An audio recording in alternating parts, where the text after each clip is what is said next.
Salut tout le monde, c'est Lena HBK. Alors comme promis, je vais refaire des pronostics pour WrestleMania 31 comme l'année passée. Donc j'avais dit que j'allais faire cette vidéo dans ma précédente vidéo qui sont les news de février 2015. Donc on va commencer avec les pronostics.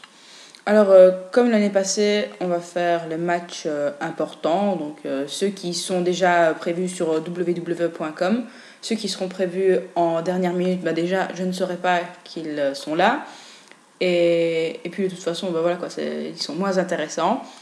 Et moins intéressants aussi pour faire les pronostics. Donc, on va commencer par le main event. Donc, Brock Lesnar, Roman Reigns.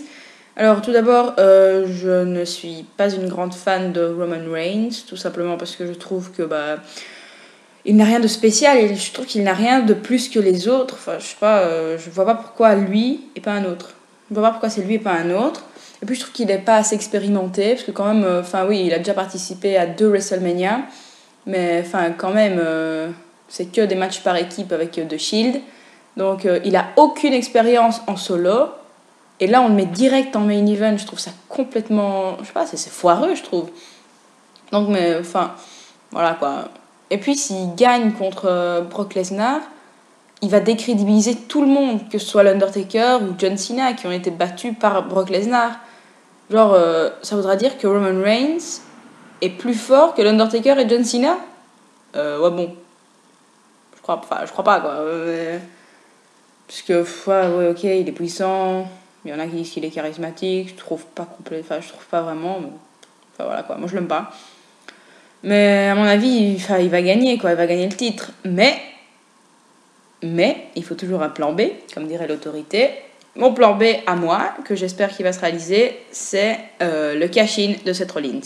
Comme ça, s'il cache sa mallette sur Roman Reigns, il aura son WrestleMania moment. Et voilà, Seth Rollins entre dans l'histoire comme le premier homme à avoir caché sa mallette à WrestleMania. Et puis ça pourra donner lieu à une rivalité entre les deux.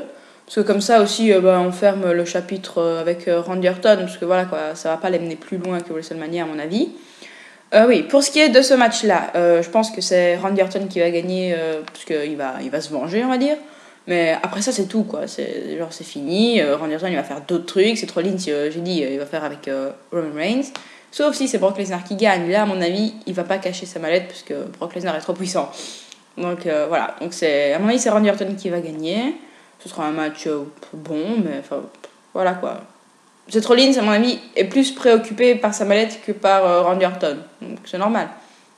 Donc voilà. Après, on va faire le match Sting contre Triple H.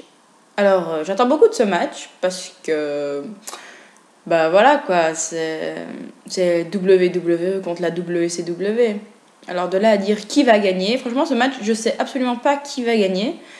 Parce que d'un côté, Triple H pourrait prendre sa revanche des Survivor Series parce que Sting lui a mis la misère en faisant perdre l'autorité. Mais d'un côté, Sting va pas perdre pour son premier match à la WWE et surtout à WrestleMania. Enfin je sais pas, c'est un peu contradictoire. Donc je sais vraiment pas qui va gagner. J'espère que ce sera un bon match. On sait que Triple H a encore les ressources pour faire des bons matchs, comme il a prouvé l'année passée à WrestleMania. Mais Sting, ça, on sait pas. Hein, parce que oui, il a catché à la TNA, mais c'était quand même il y a longtemps. Et il a quand même 55 ans, hein, le gaillard. Donc, voilà, quoi. Triple H, il a quand même 10 ans de moins. Donc, j'espère quand même que ce sera un match un match potable, on va dire. Voilà, mais en tout cas, c'est plus pour l'histoire qu'il y a ce match. Enfin, le match est c'est plus pour l'histoire, pour l'héritage des deux fédérations que pour le match en lui-même quoi. Donc voilà quoi. Après le match pour la bataille royale en l'honneur d'André le Géant, comme l'année passée, je pense que ça va être un mid-carder qui va gagner comme toujours. La bataille royale, souvent c'est de la mid-carder. Donc l'année passée c'était Antonio Cesaro. Et j'avais été super contente, sauf que ça ne l'a mené à rien. Parce que, voilà quoi, il est toujours au même endroit. Donc j'espère que cette année, celui qui va gagner cette bataille royale, ça va l'aider à propulser sa carrière. Je vois bien Dolph Ziggler qui gagne. Comme ça pourrait un peu le pusher. Voilà, donc ça pourrait être bien. Moi j'aime bien les batailles royales, ça me fait rire. Donc voilà, c'est cool. Puis, le match pour le titre intercontinental. Alors là, j'attends beaucoup de ce match. Parce que c'est super. Enfin, ça rappelle un peu le Money in the Bank qu'il y avait avant WrestleMania. Enfin, moi, ça me fait penser à ça. Parce qu'il y a quand même 7 participants. Et puis, il faut monter à l'échelle et tout. Et puis, ça rappelle aussi un peu WrestleMania 10 avec Shawn Michaels et Razor Ramon. Donc, à mon avis, il y a moyen de voler le show avec ce match. En plus, il y a des grands talents, ils sont tous jeunes et tout, enfin, sauf R-Truth, mais enfin, voilà. Lui, d'ailleurs, je comprends pas trop ce qu'il vient faire là, mais enfin, voilà. Mais il y a Daniel Bryan, Dolph Ziggler, Stardust, Wade Barrett, Dean Ambrose, Luke Harper, ils sont tous doués. Et à mon avis, ils sont promis à un bel avenir. Enfin, surtout Daniel Bryan, à mon avis, Wade Barrett et Dean Ambrose. Les autres un peu moins, mais enfin, voilà. Mais R-Truth, je sais pas, il a plus de 40 ans, je vois pas ce qu'il va faire là. Mais enfin voilà, c'est quand même un beau match de fin de carrière, parce que oui, R-Truth c'est en fin de carrière. Donc, à mon avis, ce sera un très beau match qui pourra voler le show. Oui. Alors, on arrive à Undertaker contre Bray Wyatt. Alors là, c'est le duel des mystiques. Le duel des fous furieux. Enfin, surtout Bray Wyatt qui est fou furieux. Undertaker, enfin, il n'est pas vraiment fou furieux, mais il est quand même, enfin, d'outre-tombe, l'homme d'outre-tombe, c'est toujours dans le truc mystique. Alors certains disent que ça va être un passage de témoin, mais en fait, pour être honnête, je ne vois pas l'intérêt d'encore faire combattre l'Undertaker à WrestleMania. Parce que si c'est un passage de flambeau, ça veut dire que Bray Wyatt gagne, mais il n'y a plus aucun prestige, je trouve, vu qu'il a déjà perdu l'Undertaker, donc voilà quoi, Brock Lesnar l'a déjà battu. Donc oui, on va se dire, mais 21 personnes, enfin il y a eu 21 autres victimes. Ouais, mais c'est fini, c'est fini. Comme dirait mon père, si t'as raté le train de 2 minutes ou de 20 minutes, tu l'as quand même raté. Voilà. Donc, je sais pas, je vois pas l'intérêt, en fait, d'encore faire combattre l'Undertaker. Il a perdu, merde. Et si c'est lui qui gagne, eh ben, ce sera 22-1, mais il y aura toujours le 1. Il a quand même perdu. Alors il faut se faire une raison, enfin je sais pas. Enfin moi ça m'avait méga fort choqué quand j'ai appris qu'il avait perdu à WrestleMania, j'y croyais pas et tout. Mais enfin voilà quoi, c'est... Je sais pas, donc je vois vraiment pas l'intérêt. Mais enfin ça peut être un très beau match. Alors oui, passage de témoin, mais je sais pas, c'est bizarre. Avec cette streak qui a été interrompue, moi ça me perturbe. Parce que, je sais pas... Donc voilà, je sais vraiment pas qui va gagner, parce que si c'est l'Undertaker qui gagne, je vous ai dit, il n'y a plus aucun intérêt, et si c'est Bray Wyatt qui gagne, il n'y a plus aucun intérêt, vu que la streak est brisée. Il n'y a plus aucun intérêt à vouloir un match à WrestleMania contre l'Undertaker, vu que quelqu'un a déjà battu la streak. Donc à quoi bon? Enfin voilà. Puis on va passer à Rusev John Cena. Alors, ouais. Bah, je vois pas vraiment quoi dire, parce que, ouais, à Fastlane, ils ont eu leur match, mais j'ai l'impression que leur rivalité, elle a commencé un peu de manière, je sais pas, c'était n'importe quoi, quoi. Genre, John Cena qui parle, Rusev arrive, et genre, ne m'interromps pas, hein, c'est n'importe quoi, enfin, je sais pas, ça commence comme ça, une rivalité. Non, d'habitude, c'est pas comme ça. Mais, voilà, ça m'enthousiasme pas plus que ça, enfin, voilà, ça peut être comme un beau match, mais là, John Cena, il a été relégué, mais au second plan, mais de manière, mais directe, hein.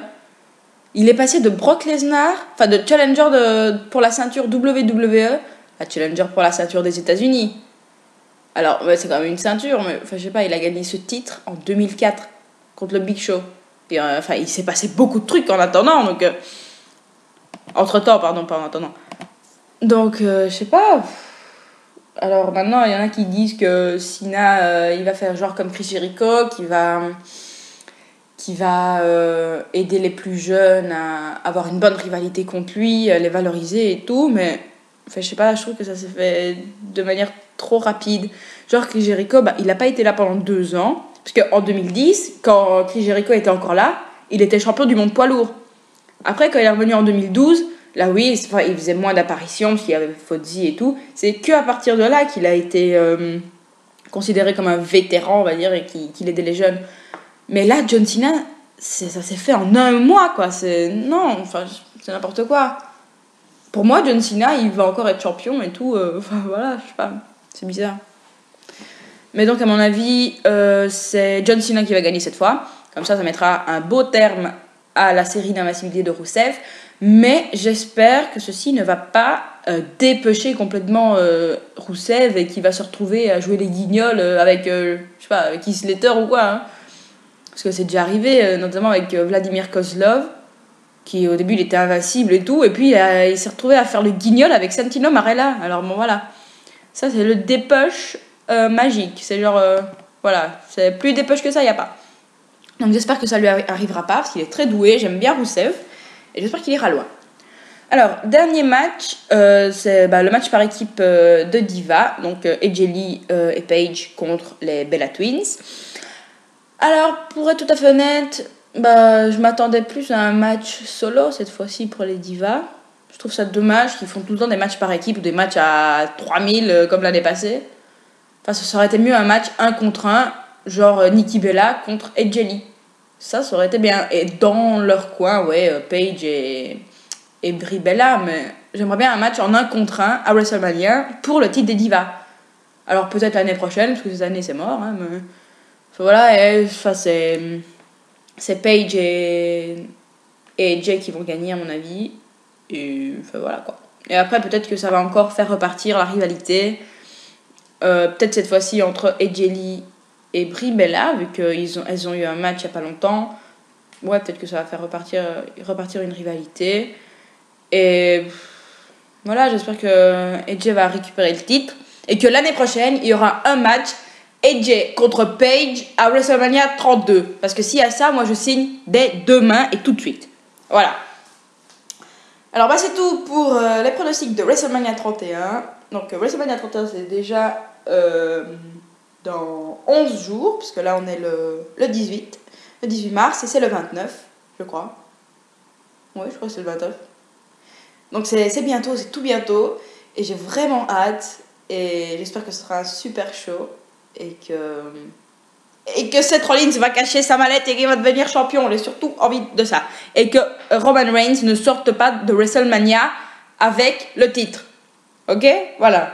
Seth Rollins, si tu m'entends, fais ça. Voilà. Alors moi je vous dis à la prochaine. Et pour une prochaine vidéo. Salut à tous!